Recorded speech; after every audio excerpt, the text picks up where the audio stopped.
اعوذ باللہ السمیع العلیم من الشیطان الرجیم بسم اللہ الرحمن الرحیم الحمد للہ الذی علا فی توحدہ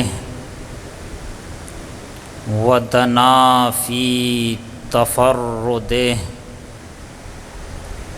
وجل فی سلطانہ وعظم فی ارکانہ وَأَحَاطَ بِكُلِّ شَيْءٍ عِلْمًا وَالصَّلَاةُ وَالسَّلَامُ وَالتَّحِيَّةُ وَالْإِكْرَامُ عَلَى نَبِيِّهِ وَحَبِيبِهِ سیدنا و مولانا ابی القاسم محمد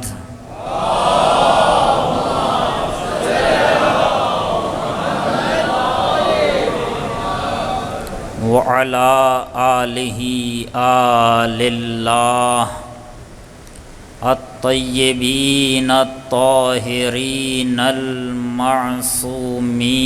المظلومین الذین اذهب اللہ عنہم الرجس وطہرہم تطہیرا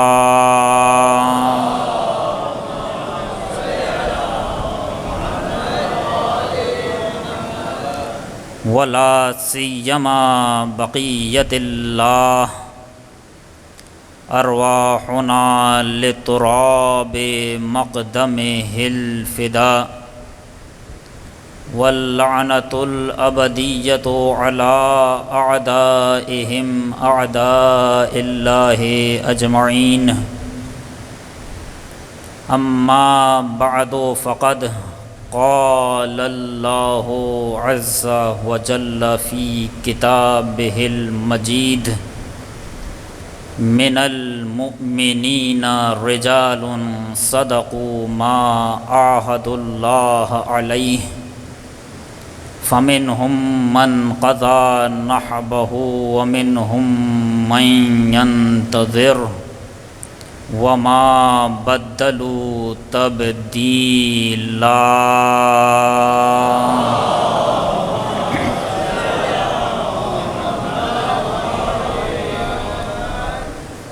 حضرات گرامی،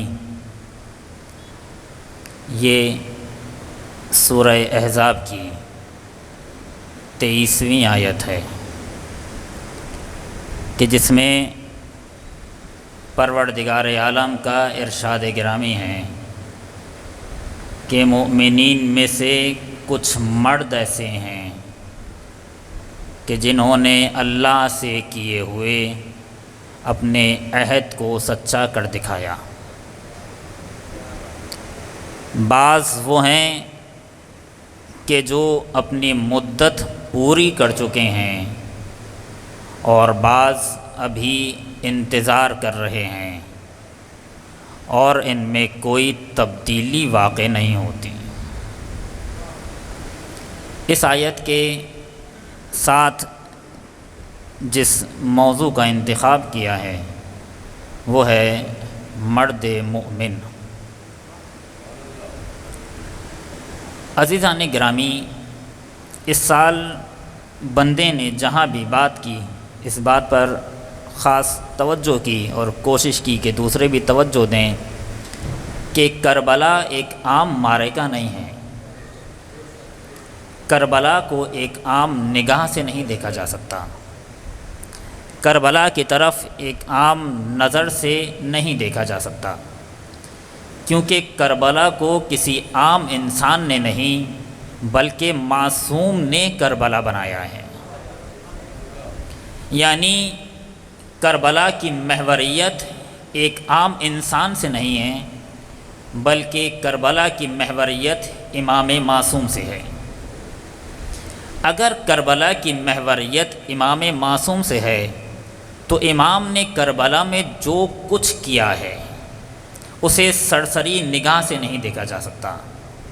امام نے کربلا میں جو کہا اور امام نے کربلا میں جو کیا، ان دونوں باتوں کو بہت ہی سرسری نگاہ سے نہیں دیکھا جا سکتا، کیونکہ امام امام ہے اور امام اپنی طرف سے کچھ نہیں کر رہا۔ امام اس دنیا میں جو بھی کر رہا ہے بے عنوان بندہ خدا انجام دے رہا ہے، یعنی پروردگار امام سے جو چاہ رہا ہے امام اس سے نہ ایک قدم آگے بڑھے گا نہ امام ایک قدم پیچھے ہٹے گا۔ اس جملے کو ظاہراً آپ حضرات ہی کے سامنے اسی سال بیان کیا تھا کہ استاد کا جملہ ہے، نام لے لوں، اور چونکہ ظاہر ہے کہ آپ حضرات کے سامنے وہ خطاب کرتے رہے ہیں، حضرت حجت الاسلام والمسلمین مولانا زیغام الرضوی، ان کا جملہ ہے جو نقل کر رہا ہوں کہ اگر پروردگار عالم نے حسین ابن علی کو 2 پہر دیے تھے کہ حسین 2 پہر میں کربلا کو تمام کر کے زینب کے حوالے کر دینا ہے، تو حسین نے 2 پہر سے پہر نہیں ہونے دیا اور کربلا کو زینب کے حوالے کر دیا، کربلا کو سید سجاد کے حوالے کر دیا۔ کیوں؟ اس لیے کہ امام بے عنوان بندہ خدا کربلا کو برپا کر رہا ہے، جیسا پروردگار عالم نے چاہا ہے امام کربلا میں ویسا ہی کر رہا ہے۔ اگر ایسا ہے تو امام کے کسی بھی فعل کو ہم سرسری نگاہ سے نہیں دیکھ سکتے۔ یہ جو ہم کہتے ہیں کہ حضرت علی اکبر علیہ السلام آئے اور انہوں نے کہا کہ بابا پیاس لگ رہی ہے، اور امام نے فرمایا کہ بیٹے میری زبان اپنے منہ میں لے لو، اور پھر حضرت علی اکبر نے فرمایا کہ بابا آپ تم سے زیادہ پیاسے ہیں، اور اس کے بعد پھر امام نے ایک انگوٹھی اتاری اور حضرت علی اکبر کے منہ میں دے دی، اور اس کے بعد فرمایا کہ بیٹے جاؤ اب نانا حوض کوثر پر سیراب کریں گے۔ اس جملے کا مطلب یہ ہے، کہنا یہ چاہ رہے ہیں کہ میرے بیٹے علی اکبر اب واپس نہ آنا، کیونکہ اب حسین کے پاس وقت کم رہ گیا ہے، کیونکہ پروردگار عالم نے حسین کو جو وقت دیا ہے حسین ابن علی نے اس وقت پر کربلا کو تمام کر دینا ہے، اور حسین ابن علی نے وقت پر کربلا کو تمام کر کے ساری ذمہ داریاں زینب اور سید سجاد کے سپرد کر دیں۔ یہ جو ہم سنتے ہیں کہ کربلا کے بعد جیسے ہی امام حسین علیہ السلام کو شہید کیا ہے، روایات میں آیا ہے ان السماء بکت علی الحسین 40 صباحا، کہ آسمان نے امام حسین علیہ السلام پر 40 دن گریہ کیا ہے۔ یہ روایات ایسی نہیں ہیں، کیونکہ کربلا میں کہہ رہا ہوں کہ کربلا ایک عام معرکہ نہیں ہے۔ یہ جو روایات میں ہے کہ زمین نے امام حسین علیہ السلام پر گریہ کیا ہے، یہ جو روایات میں ہے کہ سیاہ آندھیاں چل رہی تھیں، یہ جو روایات میں ہے کہ سرخ آندھیاں چل رہی تھیں، یہ ایسے ہی نہیں ہے، بلکہ لوگوں نے خود بتایا ہے کہ 40 دن تک جب بھی کوئی پتھر اٹھایا اس کے نیچے سے خون جاری ہو گیا۔ لوگوں نے خود بتایا کہ ہم نے خود خون کے دھبے دیواروں پر دیکھے ہیں۔ اس کا مطلب یہ ہے، یہ جو روایات میں آیا ہے کہ خون کی بارش ہوئی ہے تو ہوئی ہے۔ کیوں؟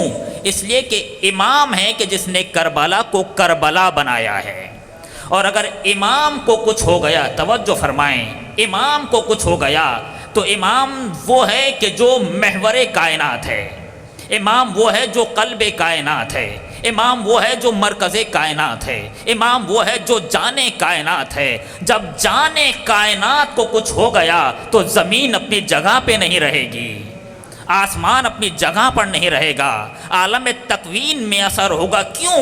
اس لیے کہ عالم تکوین کی ہر چیز امام سے جڑی ہوئی ہے۔ یہ سارا مقدمہ اس لیے باندھا کہ کربلا میں جو ہوا ہے اس کو ہمیں سرسری نگاہ سے نہیں دیکھنا، کیونکہ امام ہے جو کام انجام دے رہا ہے، امام ہے جو کچھ کہہ رہا ہے۔ اب جو جملہ کہنا چاہ رہا تھا وہ یہ کہ ویسے تو ساری ہی کربلا قرآن کی تفسیر ہے، مگر امام حسین علیہ السلام نے خاص آیتوں کا انتخاب کیا تھا، کربلا کے میدان کے لیے، یا مدینے سے نکلتے وقت، مکے پہنچتے وقت، مکے کے بعد، یا کربلا کے میدان میں؟ امام حسین علیہ السلام نے جن خاص آیتوں کا انتخاب کیا ہے، کہنا یہ چاہ رہے ہیں کہ یہ وہ آیتیں ہیں جن کا کربلا سے خاص تعلق ہے۔ مثلا جب مدینے سے نکلنے لگے تو اس آیت کی تلاوت کی، فَخَرَجَ مِنْهَا خَائِفًا يَتَرَقَّبُ قَالَ رَبِّ نَجِّنِي مِنَ الْقَوْمِ الظَّالِمِينَ، کہ جناب موسیٰ علیہ السلام اپنی قوم کی طرف نکلے اس حال میں کہ وہ نگران تھے، اور اس کے بعد جناب موسیٰ نے فرمایا کہ پروردگار، یہ مدینے سے نکلتے وقت اس آیت کی تلاوت کی، کہنے لگے پر جو قرآن کا ترجمہ ہے کہ پروردگار مجھے ظالموں سے نجات دے دے۔ کیوں کر رہے ہیں؟ اس خاص موقع پر امام اس آیت کا انتخاب کر رہے ہیں، کہنا یہ چاہ رہے ہیں کہ میرا قیام ظالموں کے خلاف ہے، میں ظالموں کے خلاف نکل رہا ہوں۔ یا مثلا جب مکے پہنچے تو مکے پہنچ کر فرمایا فلما توجہ تلقاء مدین، کہ جب مدین کی طرف توجہ کی تو فرمایا قال رب عسى ربی ان یہدینی سواء السبیل، جب مدین کی طرف توجہ کی تو کہنے لگے امید یہ ہے کہ میرا پروردگار مجھے صراط مستقیم اور حق اور سیدھے راستے کی طرف ہدایت کرے گا۔ کہنا یہ چاہ رہے ہیں جہاں جہاں میں جا رہا ہوں وہاں وہاں ہدایت جا رہی ہے۔ اگر قیامت تک کے لیے ہدایت کے طلبگار ہو تو تمہارے لیے قیامت تک کے لیے ایک کربلا کافی ہے۔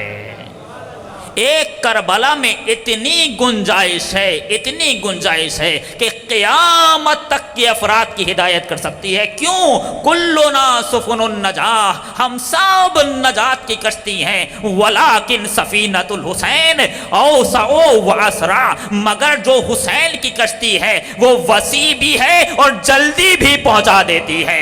یہ کشتی اتنی جلدی پہنچا دیتی ہے کہ حر کو سالوں کا سفر ایک رات میں طے کرا دیتی ہے۔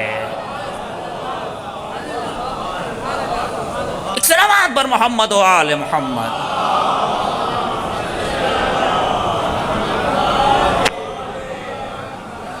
کیوں؟ حسین کی کشتی میں طاقت اتنی ہے کہ حسین جو بھی حسین کی کشتی میں سوار ہونا چاہتا ہے، اتنی وسیع ہے یہ کشتی، اتنی وسعت رکھتی ہے اپنے اندر، میں متعدد جگہوں پر کہہ چکا ہوں، یہاں پر تکرار نہیں کروں گا، اتنی وسعت رکھتی ہے یہ کشتی اپنے اندر کہ جو بھی آنا چاہے اس کشتی میں سوار ہو سکتا ہے، مشرق کا رہنے والا ہو یا مغرب کا رہنے والا ہو، شمال کا رہنے والا ہو یا جنوب کا رہنے والا ہو، جو بھی اس کشتی میں سوار ہونا چاہتا ہے حسین اسے اس کشتی میں سوار کر لیں گے، چاہے وہ وہب کلبی مسیحی ہو یا زہیر ابن قین عثمانی ہو، جو بھی اس کشتی میں سوار ہونا چاہے گا وہ سوار ہو جائے گا۔ حسین میں اتنی طاقت ہے کہ سب کو اپنے اندر لینے کے لیے تیار ہیں، اور یہ جملہ بھی کہتے ہیں جو متعدد جگہوں پر کہہ چکا ہوں کہ کربلا سے پہلے سنی شیعہ تھے، جو فرمائیں کربلا سے پہلے یہودی مسیحی تھے، مگر کربلا کے بعد نہ کوئی سنی ہے نہ شیعہ، نہ کوئی یہودی ہے نہ مسیحی، بس کربلا کے بعد کوئی حسینی ملے گا یا یزیدی ملے گا، تیسرا کوئی راستہ حسین نے چھوڑا ہی نہیں ہے۔ یا اس راستے پر چلو یا اس راستے پر چلو۔ مولانا صاحب ہمیں حسین ابن علی سے نہ ملائیں، ہمیں کیوں ملا رہے ہیں آپ مولا سے؟ اگر حسین سے نہ ملائیں تو کیا یزید سے ملائیں؟ کیونکہ حسین نے تیسرا راستہ کوئی چھوڑا ہی نہیں تھا۔ اگر ادھر نہیں چل سکتے تو تمہارا شمار ان میں ہوگا، چاہو یا نہ چاہو۔ یہ نہیں ہو سکتا کہ دونوں کو چھوڑ کے چلو، اور یہ بھی نہیں ہو سکتا کہ دونوں کو لے کر چلو۔ یہ دونوں راستے حسین نے بند کر دیے۔ کربلا کے میدان میں حسین نے دونوں مثالیں دی ہیں، نہ دونوں کو چھوڑ کے چل سکتے ہو نہ دونوں کو لے کر چل سکتے ہو۔ یہ بھی نہیں ہو سکتا کہ نماز بھی مل جائے اور خرما بھی مل جائے،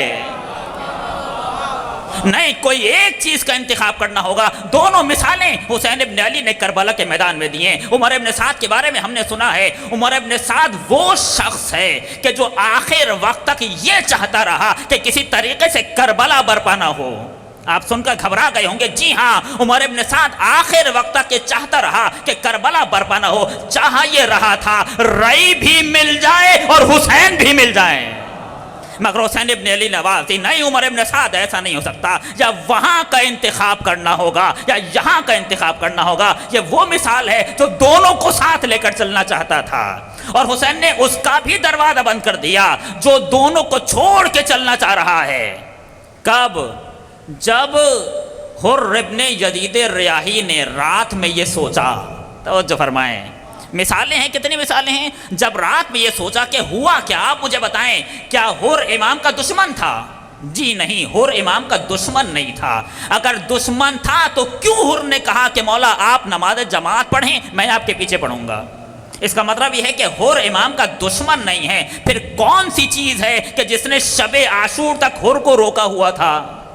کس چیز نے روکا ہوا تھا؟ کون سی چیز تھی جو حر کو یہاں سے وہاں نہیں جانے دے رہے؟ وہ بس ایک چیز تھی، شب عاشور تک حر یہ سمجھ رہا تھا کہ یزید اور حسین دونوں کو لے کر چل سکتے ہیں یا دونوں کو چھوڑ کے چل سکتے ہیں۔ شب عاشور حر کو یہ سمجھ میں آ گیا حسینیت ایک الگ راستہ ہے، یزیدیت ایک الگ راستہ ہے، ان دونوں کو کبھی ملایا نہیں جا سکتا۔ قیامت تک کے لیے حسین نے مشخص کر دیا اگر یہاں نہیں چلنا چاہتے تو یہاں پر چلنا ہوگا، میں زبردستی تمہیں راستہ نہیں چلاؤں گا۔ کیوں آخر وقت تک حسین ابن علی خطبے دیتے رہے میں زبردستی تمہیں راستہ نہیں چلاؤں گا؟ حسین چاہتے یہ ہے کہ اگر جہنم میں بھی جانا ہے تو اپنے ارادے سے جہنم میں جاؤ، مجبوراً جہنم میں نہیں جاؤ، مجبوراً جنت میں نہیں آؤ۔ پروردگار عالم نے تمہیں آزاد بنایا ہے، لا تکن عبد غیر، خبردار کسی اور کے غلام نہ بننا، فجعلک اللہ حرا، خدا نے تمہیں آزاد بنایا ہے۔ کہ جب میں مصائب کی منزل پر نہیں ہوں، عجیب جملے ہیں، مجھے نہیں معلوم امام علیہ السلام کے یہ جملے کیوں نہیں پڑھے جاتے، کہ جب حسین ابن علی زمین پر پڑے ہوئے تھے اور کوئی امام کے قریب نہیں جا پا رہا تھا، کسی کو معلوم نہیں تھا کہ حسین زندہ ہیں یا شہید ہو گئے، اس موقع پر شمر نے کہا کہ ابھی پتہ چل جائے گا کہ حسین زندہ ہیں یا شہید ہو گئے۔ کہا کیسے؟ شمر نے آواز دی لگا دو خیام حسینی کو آگ۔ اور اس موقع پر کہ جب امام کا سارا خون بہہ چکا تھا، اس موقع پر مقتل نے لکھا کہ امام اپنی دونوں کوہنیوں پر کھڑے ہوئے اور عجیب جملہ کہا، کہنے لگے اِلَّمْ يَكُلْ لَكُمْ دِین فَكُونُوا أَحْرَارًا فِي دُنْيَاكُمْ، اگر تمہارا کوئی دین نہیں ہے تو کم از کم دنیا ہی میں آزاد ہو جاؤ، کم از کم دنیا ہی میں آزادوں والی زندگی گزار لو، کیونکہ حسین آزاد کرنے آئے تھے۔ غرض حسین ابن علی نے کربلا کے میدان میں جو بھی آیت پڑھی ہے اس آیت کا خاص تعلق ہے کربلا والوں کے ساتھ۔ ان میں سے ایک آیت وہ ہے جو آپ کے سامنے ابھی تلاوت کی۔ علماء نے بتایا 70 جگہوں پر، کم نہیں ہے یہ مقامات، ایک دن میں کربلا کے میدان میں امام حسین نے 70 جگہوں پر اس آیت کی تلاوت کی۔ یا بعض نے لکھا کہ جب بھی کوئی شہید رخصت کے لیے آتا تھا تو امام یہ آیت پڑھتے تھے۔ یا مثلا جب جناب مسلم ابن اوسیجہ اور جناب ہانی کی خبر شہادت ملی ہے تو امام نے اس آیت کی تلاوت کی ہے۔ جب جناب قیس ابن مسخر کی مکی اور کوفے کے درمیان خبر شہادت ملی ہے تو امام نے اس آیت کی تلاوت کی، اور اس کے علاوہ متعدد مقامات پر اس آیت کی تلاوت کی جو آپ کے سامنے میں نے تلاوت کی ہے۔ آواز من المؤمنین رجال۔ اب یہ تمام مقدمہ سننے کے بعد دوبارہ آیت کا ترجمہ سنیں، پھر اندازہ ہوگا کہ حسین کہنا کیا چاہ رہے ہیں۔ من المؤمنین رجال صدقوا ما عاهدوا اللہ علیہ فمنهم من قضى نحبه ومنهم من ينتظر وما بدلوا تبدیلا۔ مؤمنین نہیں، مؤمنین میں سے کچھ مرد ایسے ہیں، یعنی کربلا برپا کرنا مومن کا کام نہیں تھا، مردوں کا کام تھا۔ ایک صلوات پر محمد و آل محمد۔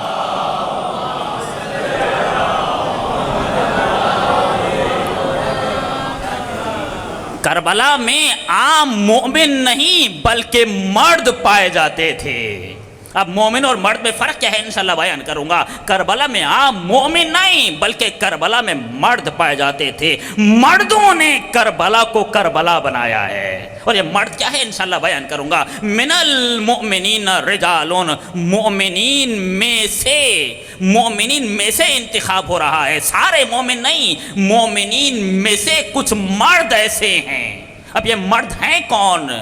صدقوا ما عاہد اللہ علیہ، کہ جنہوں نے اللہ سے کیے ہوئے اپنے عہد کو سچا کر دیا۔ مومن وہ ہے جو اپنے عہد کا پابند ہوگا۔ یہ کون سا عہد ہے بیان کروں گا۔ صدقوا ما عاہد اللہ علیہ، کہ جنہوں نے اللہ سے کیے ہوئے اپنے عہد کو سچا کر دکھایا۔ پھر آواز دی فَمِنْهُمْ مَنْ قَضَى نَحْبَهُ وَمِنْهُمْ مَنْ يَنْتَظِرُ، ان میں سے بعض وہ ہیں کہ جو اپنی مدت پوری کر چکے ہیں، اور بعض وہ ہیں جو ابھی انتظار کر رہے ہیں۔ اب مدت پوری کرنے والے کون ہیں اور انتظار کرنے والے کون ہیں؟ میں بس ایک جملے میں اپنی بات کو تمام کروں اس مقام پر کہ جو اس آیت سے متعلق ہے، کہ جو پرانا جملہ ہے کہ جو لوگ اپنی مدت پوری کر چکے ہیں، یہ وہ لوگ ہیں جو سار اللہ کے ساتھ پائے جاتے تھے، اور جو انتظار کر رہے ہیں وہ لوگ ہیں جو بقیت اللہ کے ساتھ آئیں گے۔ کربلا وہ ہے جو سار اللہ سے شروع ہوتی ہے، بقیت اللہ پر تمام ہوتی ہے۔ ایک سلامات بر محمد و آل محمد۔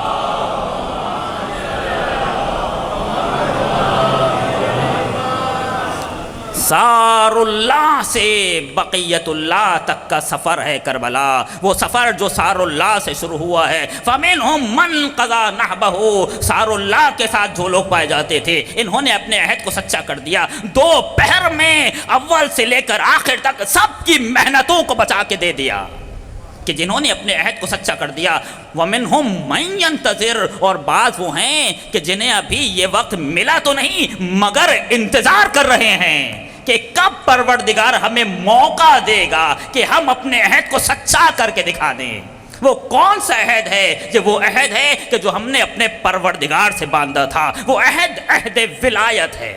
وہ عہد ولایت بیان کروں گا۔ وہ عہد ولایت ہے، اور یہاں عرض کر دوں بعد میں اس کی وضاحت کروں گا۔ وہ عہد محبت نہیں ہے، اور جو فرمائیے گا عہد محبت ہونا اور ہے، عہد ولایت ہونا اور ہے۔ وہ عہد ولایت ہے۔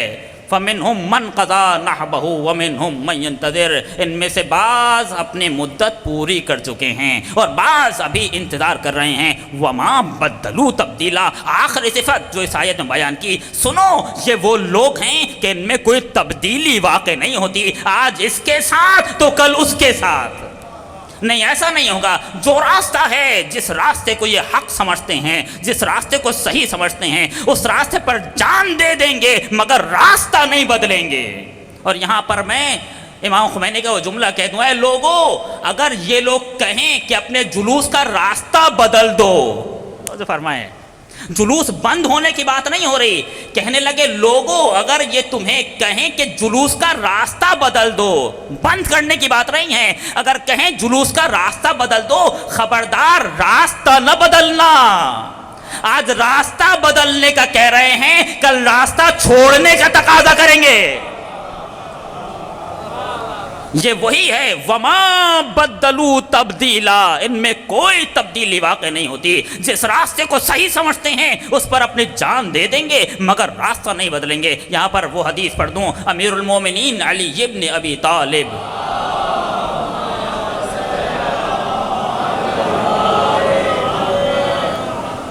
فرماتے ہیں ان اللہ تبارک و تعالی اطلع الی الارض فاختارنا، پروردگار نے اس روئے زمین پر جب انتخاب کیا تو ہمارا انتخاب کیا۔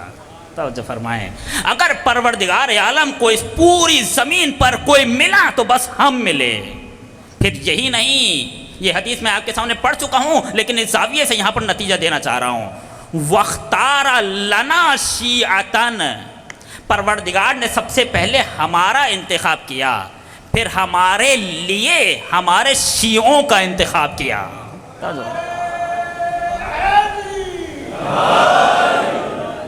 خبردار ہے اہل بیت کے چاہنے والوں، میں بزرگوں سے نہیں کہہ رہا، وہ تائید کر دیں بڑی بات، اے اہل بیت کے چاہنے والوں، اے جوانوں اپنے آپ کو کم نہ سمجھنا۔ اور یہ جو جملے آتے ہیں کہ پروردگار نے ہمیں اس گھرانے میں پیدا کر ہی دیا تو اب کیا کریں، ہم مجبور ہیں، پروردگار ایسے ہی کسی کو اہل بیت کے گھرانے میں پیدا نہیں کرتا۔ کچھ تو ہے کہ جس کی وجہ سے پروردگار عالم نے آپ کو یہاں پیدا کیا ہے، ناسبیوں میں پیدا نہیں کیا۔ ایک صلوات پر محمد و آل محمد۔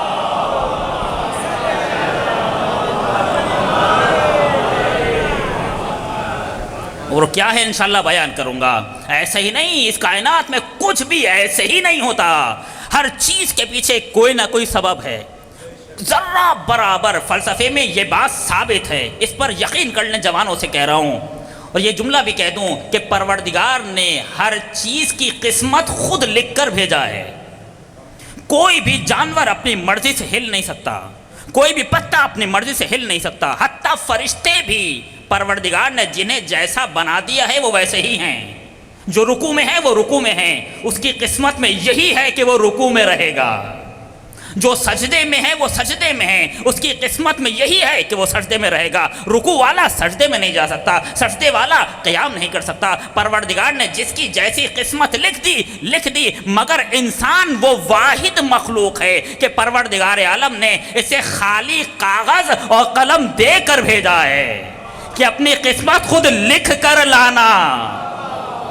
اگر قسمت خود لکھنی ہے تو اس کا مطلب یہ ہے کہ انسان کے ساتھ کچھ بھی اتفاق ہونے والا نہیں ہے، کچھ تو کیا ہے کہ جس کا نتیجہ نکل رہا ہے۔ ایک صلوات پر محمد و آل محمد۔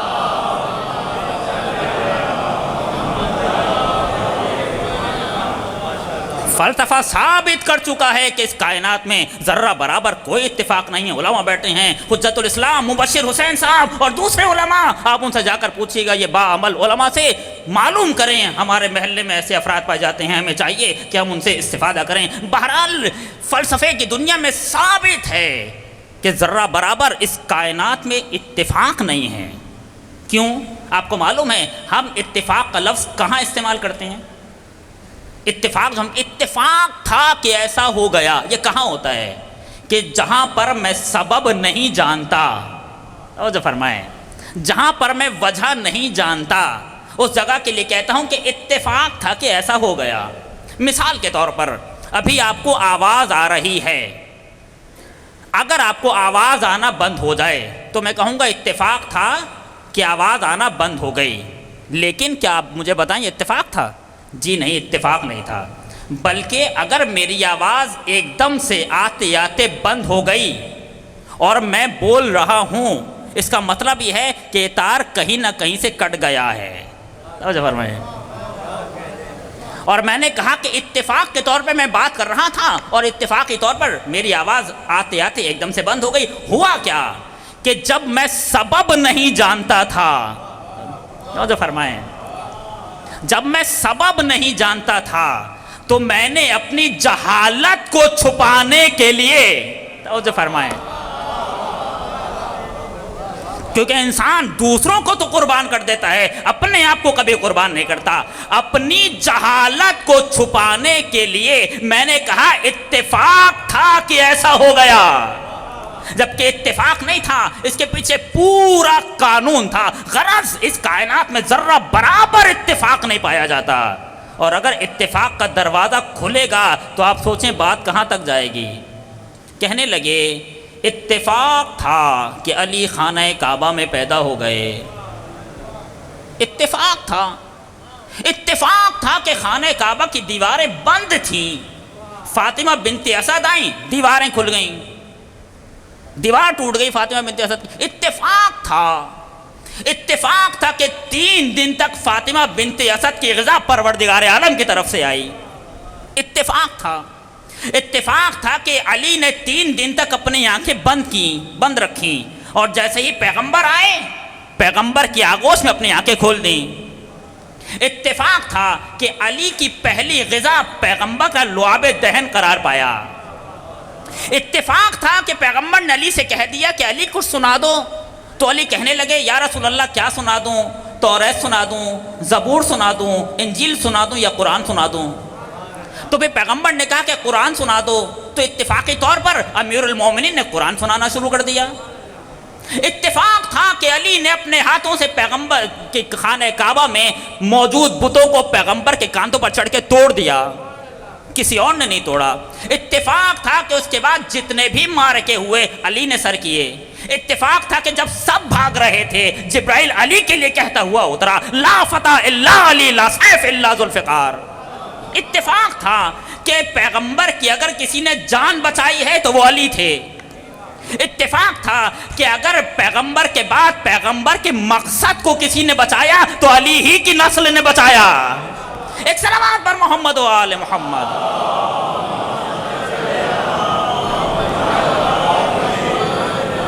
اور اتفاق تھا کہ علی کی شادی جناب فاطمہ زہرا سے ہو گئی.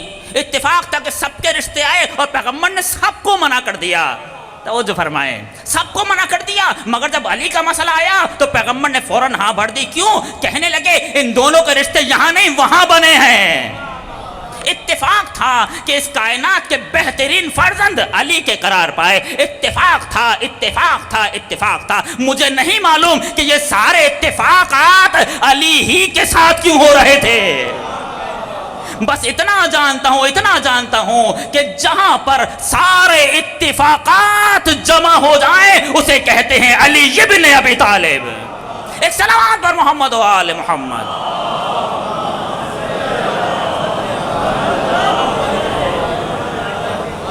تو غرض اتفاق نامی کوئی چیز نہیں ہے. اب خبردار کوئی یہ جملہ نہ کہے اتفاقی طور پر پروردگار عالم نے ہمیں اس گھرانے میں پیدا کر ہی دیا مولانا صاحب تو ہم کیا کریں. جی نہیں, ایسا نہیں ہے. کچھ تو ہوا تھا.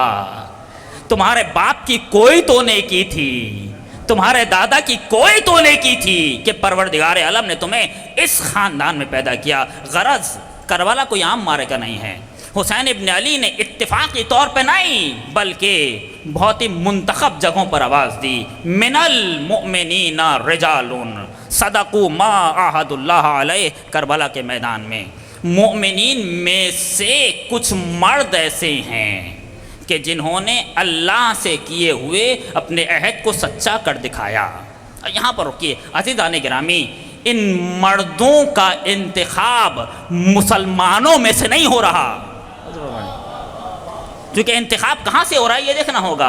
مردوں کا انتخاب مسلمانوں میں سے نہیں ہو رہا, مردوں کا انتخاب مؤمنین میں سے ہو رہا ہے. پہلے ایمان کے دائرے میں آؤ تاکہ اس قابل بن جاؤ کہ پروردگار تمہارا انتخاب کر سکے. پہلے اس دائرے میں تو آؤ. اس کا نتیجہ یہ نکلے گا کہ اسلام الگ ہے, ایمان الگ ہے. کہ جب عرب کے بدھوں نے کہا قالت الاعراب آمنا, اے نبی یہ کہتے ہیں, یہ عرب کے لوگ کہتے ہیں کہ ہم ایمان لے آئے. قل, آپ کہیے کہ نہیں تم ایمان نہیں لائے, ولیکن قولوا اسلمنا, تم کہو کہ ہم اسلام لے آئے. اس کا مطلب یہ ہے اسلام الگ ہے, ایمان الگ ہے. اسلام وہ ہے کہ جو انسان کو پاک کر دے گا اور بس. اسلام وہ ہے کہ جو مسلمان کی شادی کو قرار دے دے گا صحیح اور بس. اسلام وہ ہے کہ اگر کوئی مسلمان ہو جائے تو مسلمانوں کے قبرستان میں دفن ہو سکتا ہے اور بس. اور الی آخر جتنے بھی اس کے احکام ہیں, اس سے زیادہ اسلام کے کوئی احکام نہیں ہیں. جب اس سے آگے قدم بڑھاؤ گے اور منزل عمل پر آ جاؤ گے تب جا کر مومن بنو گے. یعنی اسلام کا تعلق زبان سے ہے بس.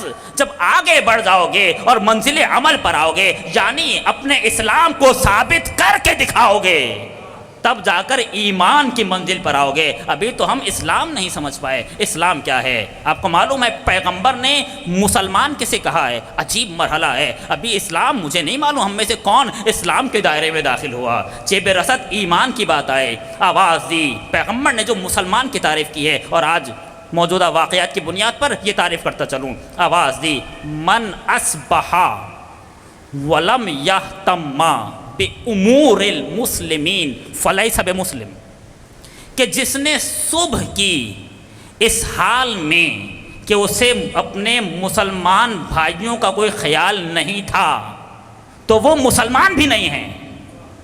اگر کوئی کہنے لگے یہاں تھوڑی آیا ہے سیلاب تو وہاں آیا ہے, یہ جملہ بتا رہا ہے کہ ابھی آپ مسلمان بھی نہیں ہوئے. ایک صلوات بر محمد و آل محمد.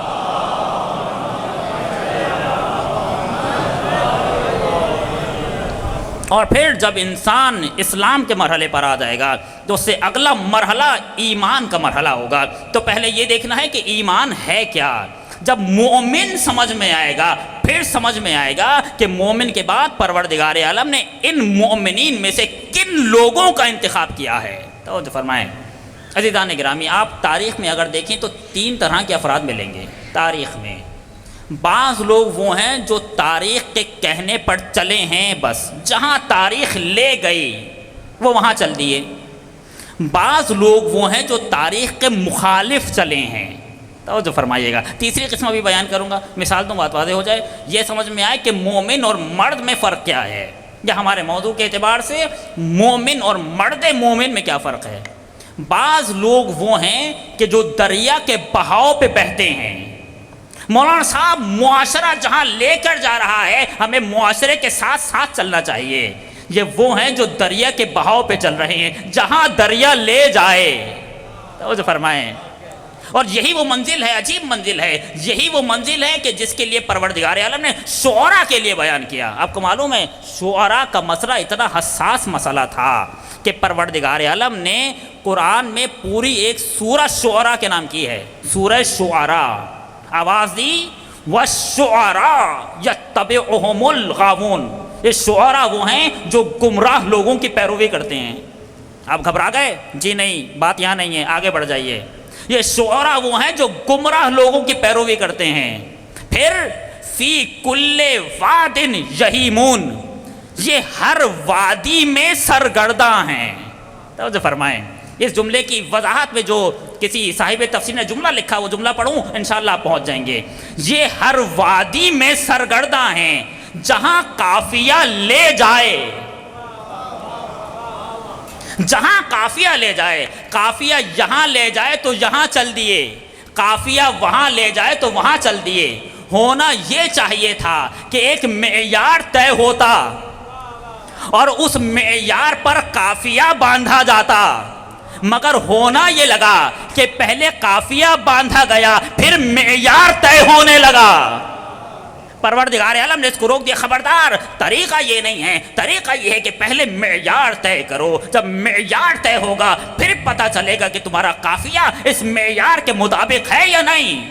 پھر خواصی خبردار، اب یہ نہ سمجھنا کہ سب ایک جیسے ہیں، توجہ فرمائیں، خبردار یہ نہ سمجھنا سب ایک جیسے ہیں، الا الذین آمنوا وعملوا الصالحات، مگر انہی شعراء میں سے کچھ ہیں کہ جو اللہ پر ایمان بھی رکھتے ہیں اور عمل صالح بھی انجام دیتے ہیں، یعنی وہ قافیوں پر نہیں چلتے، قافیوں کو اپنے مطابق ڈھال لیتے ہیں۔ ایک سلام پر محمد و آل محمد۔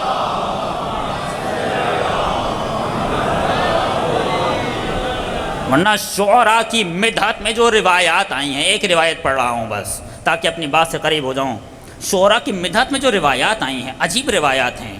من قال فینا بیت شعر بنى اللہ لہ بیتا فی الجنہ، کہ جس نے ہماری شان میں ایک بیت شعر کہا، پروردگار جنت میں اس کے لیے ایک بیت کے نتیجے میں ایک گھر بنا دیتا ہے۔ ہوا کیا؟ ہو کیا رہا تھا؟ اہل بیت چاہتے یہ ہیں کہ تم اپنا ہنر ہماری راہ میں خرچ کر دو۔ تمہارا جو ہنر ہے، جو بھی تمہارا ہنر ہے، ہر شخص کا ایک ہنر ہے، میرا ایک ہنر ہے، آپ کا ایک ہنر ہے، فلاں صاحب کا ایک ہنر ہے، تمہارا جو بھی ہنر ہے، ہنر دشمن کے راستے میں خرچ نہ کرنا، ہنر ہمارے راستے میں خرچ کرنا۔ اور آپ کو معلوم ہے کربلا کے میدان میں امام حسین علیہ السلام نے جس کا جو ہنر تھا، جو میں بار بار بیان کر رہا ہوں کہ کربلا عام واقعہ نہیں ہے، عام چیز نہیں ہے، کربلا کے میدان میں جس کا جو ہنر تھا حسین ابن علی نے اس کو وہی ذمہ داری دی ہے۔ توجہ فرمائیں، اور آواز دی جس کا جو ہنر ہو میرے ذکر میں بھی اس کو وہی ذمہ داری دینا۔ اگر کوئی میرے پیغام کو نہیں پہنچا سکتا، خبردار اسے یہ ذمہ داری نہیں دے دینا۔ ایک سلام پر محمد و آل محمد۔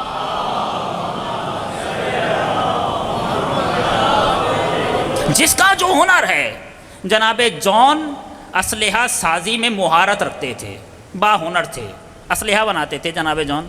امام حسین علیہ السلام نے شب عاشور جناب جون کو جو ذمہ داری دی ہے وہ اسلحہ سازی کی ذمہ داری ہے۔ جو بھی بنی ہاشم اسلحہ لے گا وہ جناب جون سے لے گا۔ جناب جون بتائیں گے جون کون ہیں؟ کون؟ ابو ذر غفاری کے غلام۔ اللہ اللہ، جب یہ دینے پر آ جائیں، تو پھر فرق نہیں کرتے کہ غلام کون ہے اور اپنا کون ہے۔ اکبر کا جہاں سر ہے وہاں جون کا سر ہے، شبیر کا زانو ہے مساوات کی دنیا۔ اگر جون میں ہنر پایا جاتا ہے تو حسین ہنر شناس ہیں۔ فرمائیں حسین ہنر کو خوب پہچانتے ہیں، تمہارے اندر یہ ہنر ہے تمہیں یہ ذمہ داری دی جائے گی۔ عباس کے اندر ہنر علمداری کا تھا، فرمائیں عباس لشکر کے علمدار بن سکتے تھے تو حسین نے عباس کو لشکر کا علمدار بنایا۔ حبیب اصحاب کے علمدار بن سکتے تھے تو حسین نے حبیب کو اصحاب کا علمدار بنایا۔ تو غرض جس کا جو ہنر تھا، اور آپ کو معلوم ہے علی اصغر کو کس کام کے لیے بچا کے رکھا، فرمائیں علی اصغر کا ہنر کیا ہے؟ یہ تو 6 مہینے کا بچہ ہے۔ حسین آواز دیں گے جو ہنر اس بچے میں ہے، جو فرمائیے گا جو ہنر اس بچے میں ہے، یعنی جو کام یہ بچہ کر دے گا وہ کام عباس کی تلوار بھی نہ کر سکے گی۔ اور یہی ہوا، میں نے آپ کے سامنے بیان کیا تھا، بس نقل کر رہا ہوں اس بات کو، کہ یزید نے اپنے 2 جاسوس بھیجے تھے کربلا میں، پہلے اشرے میں بیان کیا تھا۔ 2 جاسوس کربلا آئے تھے شام سے، اور جب وہ جاسوسی کرنے کے بعد دوبارہ شام گئے ہیں، جیسے ہی عصر عاشور امام شہید ہوئے ہیں دوبارہ جاسوس بغیر کہیں وقفے کے شام پہنچے، اور یزید نے پوچھا بتا کیا ہوا، کون جیتا؟ تو ان جاسوسوں نے کہا کہ یزید عصر عاشور سے پہلے تو جیت رہا تھا، توجہ فرمائیں عصر عاشور سے پہلے تو جیت رہا تھا، لیکن جیسے ہی حسین علی اصغر کو لے آئے اب قیامت تک تیرے ماتھے پر داغ ذلت رہے گا اور تمہیں ہر شخص ذلیل کرتا رہے گا۔ کیوں؟ تاریخ لکھے گی اگر نعوذ باللہ حسین قصوروار تھے، اس بچے کا کیا قصور تھا؟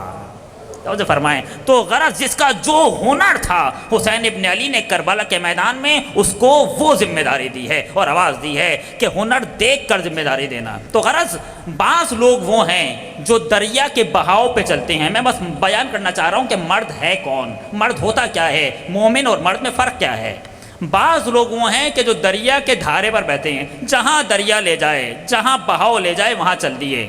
بعض لوگ وہ ہیں جو دریا کے دھارے پر نہیں چلتے بلکہ دریا کے مخالف تیرتے ہیں۔ توجہ فرمائیں، دریا کے مخالف تیرنا عام لوگوں کا کمال نہیں ہے، مگر قرآن انہیں بھی مرد نہیں کہہ رہا۔ توجہ فرمائیں، جو دریا کے دھارے پر بہے وہ تو مرد ہے ہی نہیں، جو دریا کے مخالف چلے مرد وہ بھی نہیں ہیں۔ دریا کے مخالف چلنے والے کو مومن کہتے ہیں، مرد نہیں کہتے۔ توجہ فرمائیں، مرد وہ ہے جو دریا کے دھارے پر بھی نہیں چلتا، دریا کے مخالف بھی نہیں چلتا، بلکہ دریا کا رخ موڑ دیتا ہے، اسے کہتے ہیں مرد۔ مرد دریا کے دھارے پر نہیں چلے گا، مرد دریا کے مخالف نہیں چلے گا بلکہ دریا کا رخ موڑ دے گا۔ کربلا والوں نے رخ موڑ دیا تھا دریا کا۔ جو فرمائیں دریا کے دھارے پر تو بہے ہی نہیں، دریا کے مخالف ہی نہیں چلے بلکہ دریا کا رخ موڑ دیا۔ دلیل میرے پاس یہ ہے کہ عصر عاشور سے پہلے بیعت کا تقاضا ہوا مگر عصر عاشور کے بعد بیعت کا تقاضا نہیں ہوا۔ وجہ یہ تھی کہ دریا کے رخ کو ایسا موڑا کہ بعد میں یزید تو آئیں گے مگر بیعت کا تقاضا نہیں کر سکتے۔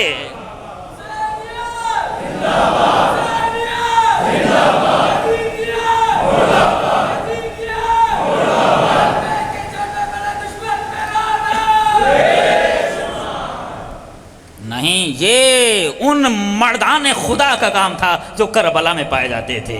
انہوں نے دریا کے رخ کو ایسا موڑا کہ قیامت تک کے لیے راستہ صاف کر دیا۔ اگر سمجھ میں نہ آئے، توجہ فرمائے، ایسا موڑا رخ کو قیامت تک کے لیے، اگر سمجھ میں نہ آئے کہ حق کہاں ہے اور باطل کہاں ہے، بس یہ دیکھنا کربلا والے کہاں کھڑے ہیں، جہاں ہم کھڑے ہو جائیں وہی حق ہے۔ اور یہ صرف خطابت نہیں ہے، راستہ کتنا آسان کر دیا کربلا والوں نے۔ اگر کربلا نہ ہوتی تو یقین مانیے حق باطل سے اتنا مل چکا تھا، کیونکہ حق اور باطل 2 الگ الگ چیزیں ہیں۔ حق اور باطل کے درمیان فرق قائم کرنا اتنا مشکل نہیں ہے، مسئلہ وہاں آتا ہے کہ جہاں پر شبہہ آ جائے۔ توجہ فرمائیں، کیونکہ شبہ نہ حق ہوتا ہے نہ باطل ہوتا. کیا ہے؟ شبہ باطل ہوتا ہے، حق کا لباس اوڑھ کے آتا ہے. اب پہچاننا ہوتا ہے کہ یہ باطل ہے کیا. اس مقام پر لوگ راستے سے ہٹتے ہیں. کربلا والوں نے شبہات کے دروازے بھی بند کر دیے. توجہ فرمائیں. آپ کو معلوم ہے شبہات کہاں سے چلے؟ غدیر کے میدان سے شبہات کے دروازے کھلے. توجہ فرمائیے گا، بس آخری جملہ کہہ رہا ہوں. غدیر کے میدان سے شبہات کے دروازے کھلے. ایسے شبہات وارد ہوئے ہیں اسلام پر اور تشیع پر کہ شبہات پر شبہات، شبہات پر شبہات، یہاں تک کہ جب جمل کا معرکہ آیا. اور یہاں پھر استاد کا جملہ کہہ دوں کہ آج کے زمانے میں یہ طے کرنا کہ کیوں لوگوں نے امیر المومنین کا ساتھ نہیں دیا بہت آسان تھا، کیونکہ آج کے زمانے میں حق باطل سے جدا ہو گیا ہے. ذرا آپ اپنے آپ کو اس زمانے میں لے جائیں. اور ایک اور جملہ جوانوں کے لیے عرض کروں. اے جوانان محترم، تاریخ پڑھنے سے تاریخ نہیں آتی، بلکہ تاریخ میں جانے سے تاریخ آتی ہے. آپ جب تک تاریخ میں جائیں گے نہیں، تاریخ نہیں آئے گی. اب چلے جائیے تاریخ میں، جائیے سن 36 ہجری میں. پیغمبر کب گئے ہیں اس دنیا سے؟ 11 ہجری میں. 11 ہجری سے 36 ہجری 25 سال گزر گئے ہیں. اور 25 سال میں ہو کیا رہا ہے؟ لوگ کہہ رہے ہیں کہ ساتھ کس کا دیں؟ کیوں؟ یہاں پر داماد رسول ہیں اور یہاں پر زوجہ رسول ہیں. آپ دیکھیں کتنا سخت مسئلہ آ گیا. جب دین رشتہ داریوں پر چل رہا ہو تو اس طرح کے شبہات جنم لیتے ہیں. سمجھ میں نہیں آ رہا کہ ان کا ساتھ دیں یہ داماد رسول ہیں، ان کا ساتھ دیں یہ زوجہ رسول ہیں، ساتھ کس کا دیں؟ اس مقام پر امیر المومنین نے دل کی کیفیت کو پہچانا. سنا آواز سنو، ان الحق والباطل لا یعرفان باقدار الرجال. سنو، حق اور باطل لوگوں کے ذریعے سے نہیں پہچانا جاتا. جہاں میرا بندہ چلا جائے وہ حق نہیں. اسلام نے راستہ بند کر دیا. مجھے یہ پسند ہیں تو ان کی ہر بات صحیح. اسلام نے راستہ بند کر دیا. ایسا نہیں ہوگا. شخصیت پرستی صرف 14 کے لیے جائز ہے اور بس. شخصیت پرستی اگر کہیں جائز ہے تو صرف 14 کے لیے جائز ہے. 15واں کوئی ہے ہی نہیں کہ جس کے لیے ہم کہہ سکیں کیونکہ اس نے کہا ہے لہذا اس کی ہر بات صحیح ہے. نہیں، ایسا نہیں ہوگا. افراد پر دین نہیں چلے گا، بلکہ آواز دی اعرف الحق تعرف اہلا، اعرف الباطل تعرف اہلا. لوگوں کے ذریعے سے نہیں بلکہ حق کو پہچانو تو حق والے سمجھ میں آ جائیں گے. باطل کو پہچانو، باطل والے سمجھ میں آ جائیں گے. اتنے سخت شبہات ایجاد ہو رہے تھے. میں نے ایک مثال دی ہے تاریخ میں. اتنے سخت شبہات کب چلے ہیں؟ غدیر کے میدان میں. ہوا کیا تھا کہ لوگوں نے اپنے چہروں پر نقابیں ڈال لی تھیں. جو فرمائیے گا، یہاں پر یہ سوال ہے، اس کا جواب میں ابھی نہیں دے پاؤں گا. آپ مجھے بتائیں پیغمبر کے زمانے میں منافقین تھے یا نہیں؟ آپ کہیں گے تھے. اگر کوئی کہے نہیں تھے تو سورہ منافقون کیوں ہے؟ سورہ منافقون کا وجود بتا رہا ہے کہ پیغمبر کے زمانے میں منافقین تھے. 11 ہجری تک جب تک پیغمبر زندہ رہے منافقین تھے. جیسے ہی پیغمبر اس دنیا سے گئے منافقین غائب ہو گئے. پھر منافقین نظر آئے، منافقین پتہ ہی نہیں کہاں چلے گئے. پھر جیسے ہی امیر المومنین ظاہری اعتبار سے تخت خلافت پر آئے تو منافقین پھر سامنے آ گئے. یہ گئے کہاں منافق؟ منافقین تھے، پھر کچھ عرصے کے لیے منافقین غائب ہو گئے. پھر امیر المومنین آئے تو منافقین پھر آ گئے. منافقین گئے کہاں؟ زمین کھا گئی یا آسمان نے نگل لیا؟ کہاں گئے منافق؟ یہیں تھے منافق. سمجھ میں نہ آئے تو ہم بتا دیتے ہیں، بڑی بڑے عہدوں پر تلاش کرو، شاید وہاں منافقین مل جائیں. کہاں گئے تھے منافق؟ یہیں تو تھے. ورنہ آپ مجھے بتائیں عقل کیا کہہ رہی ہے؟ منافق تھے، منافق غائب ہو گئے. پھر جیسے ہی علی آئے پھر منافق آ گئے. جتنی بھی جنگیں ہوئی ہیں امیر المومنین کی کافروں سے نہیں ہوئی، منافقوں سے ہوئی ہیں. 3 جنگیں ہیں، تینوں جنگیں مسلمانوں سے. اور جو بھی خلیفۃ المسلمین کے مقابل پر آ جائے وہ جو بھی ہو آپ خود طے کیجیے گا، میں یہاں سے نہیں کہنا چاہتا. بہرحال یہ طے ہے کہ غدیر کے میدان میں لوگوں نے چہروں پر نقابیں ڈال لیں. اب سمجھ میں نہیں آ رہا حق کہاں ہے. توجہ فرمائیے گا. میں بتانا یہ چاہ رہا ہوں کہ کربلا والوں نے کیا کیا تھا. سمجھ میں نہیں آ رہا حق کہاں ہے، باطل کہاں ہے. یہاں پر آخری جملہ کہہ دوں عزیزان گرامی، غدیر اور کربلا میں کوئی فرق نہیں ہے.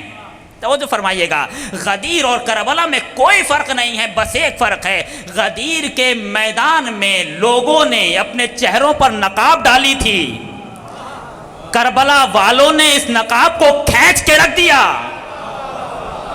اور قیامت تک کے لیے وعدے کر دیا، اب منافق بن کے نہیں چل سکتا، جو بھی حسین کے مقابل پر آ جائے وہ کافر ہے، منافق ہے یا جو بھی ہو، لیکن جو بھی حسین کے راستے پر آ جائے، مسلمان ہو یا نہ ہو، انسان ضرور ہے، کہ حسین نے مومنوں کے لیے نہیں، تشیعوں کے لیے نہیں، انسانوں کے لیے جان دی تھی، جس کے سینے میں بھی دل دھڑک رہا ہے وہ حسینی ہے، جس کے سینے میں دل نہیں ہے وہ یزیدی ہے۔ ایک صلوات بر محمد و آل محمد۔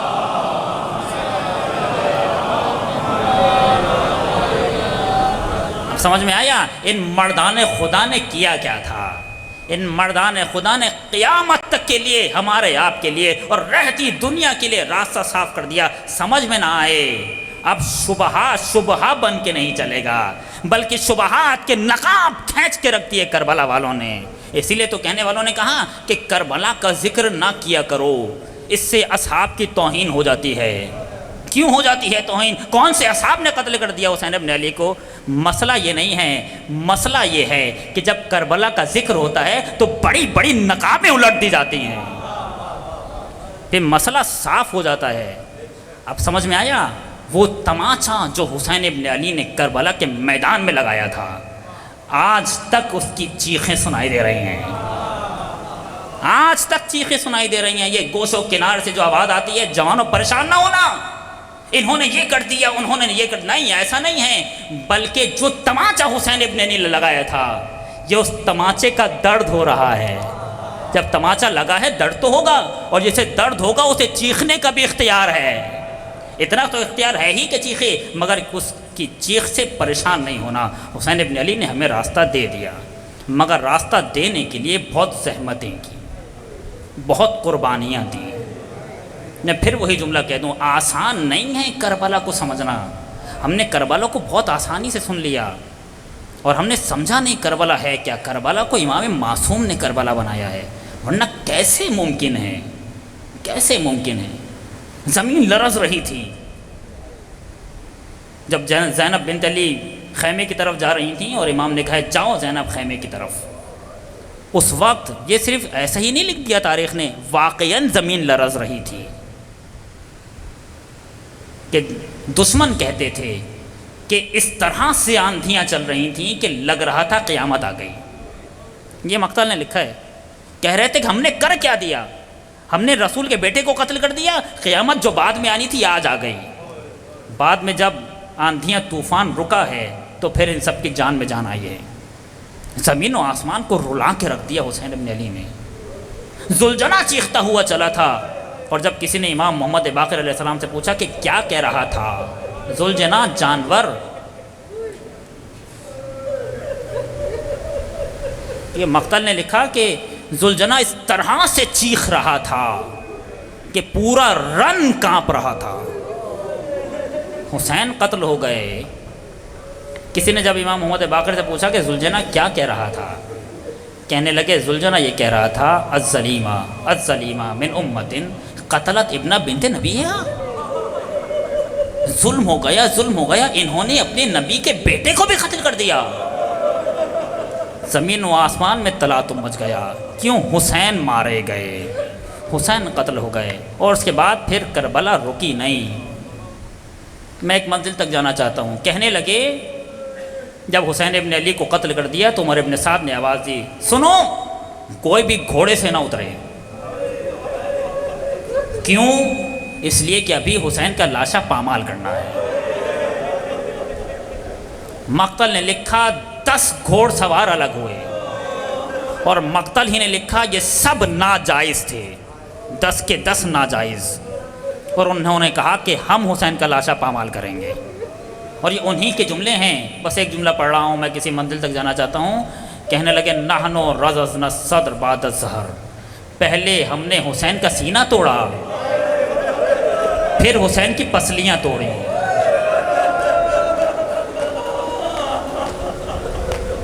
اور اس کے بعد پھر شام غریبہ ہے۔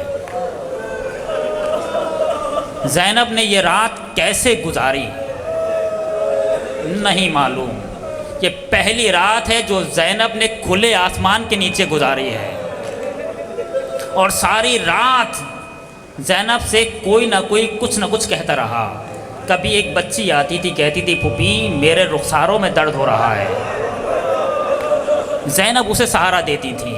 کبھی ایک بچی آ کر کہتی تھی پھوپھی میرے کانوں میں درد ہو رہا ہے، زینب اسے سہارا دیتی تھی. کبھی ایک ماں کہتی تھی بی بی مجھے اپنا علی اصغر یاد آ رہا ہے، زینب اسے بھی سہارا دیتی تھی. کبھی کوئی بی بی کہتی تھی بی بی مجھے اپنا علی اکبر یاد آ رہا ہے، زینب اسے بھی سہارا دیتی تھیں. اور سہارے دیتے دیتے زینب نے ساری رات گزار دی.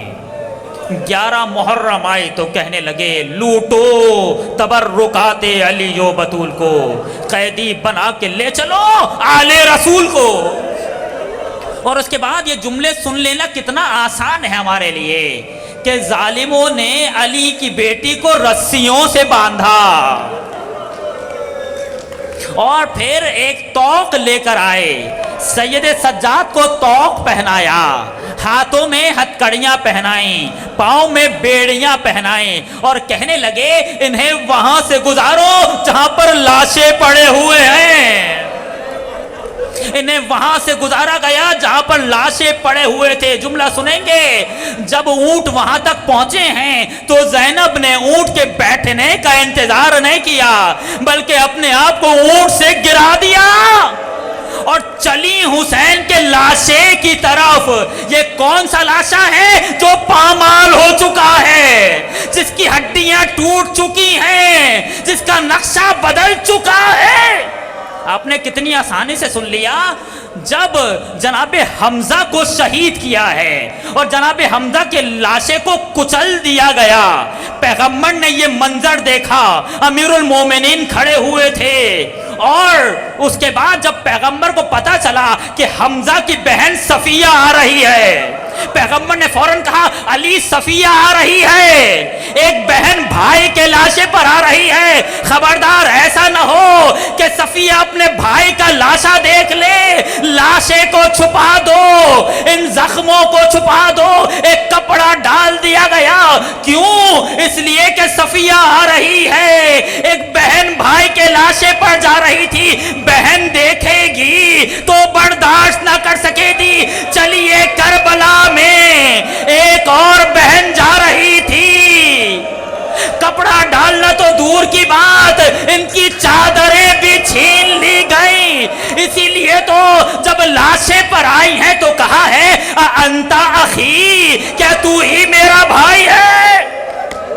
اس کے بعد کہنے لگی رب ربنا تقبل منا قلیل القربان، پروردگار میری اس چھوٹی سی قربانی کو قبول کر لے. اور پھر زینب کھڑی کچھ سوچنے لگی. کسی نے پوچھا بی بی کیا سوچ رہی ہو؟ تو زینب بتانے لگی بہت چھوٹی تھی، صحن خانہ میں لیٹی ہوئی تھی، میری آنکھ لگی، جب آنکھ کھلی تو میں نے دیکھا میرے چاروں طرف دھوپ ہے مگر مجھ پر سایہ ہے.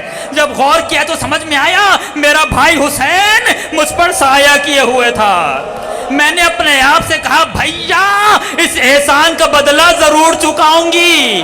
اس کے بعد مجھے کبھی موقع نہ ملا، آج موقع ملا تھا مگر اتنی مجبور ہو گئی ہوں کہ ہاتھ بھی بندھے ہوئے ہیں، سر پہ چادر بھی نہیں ہے.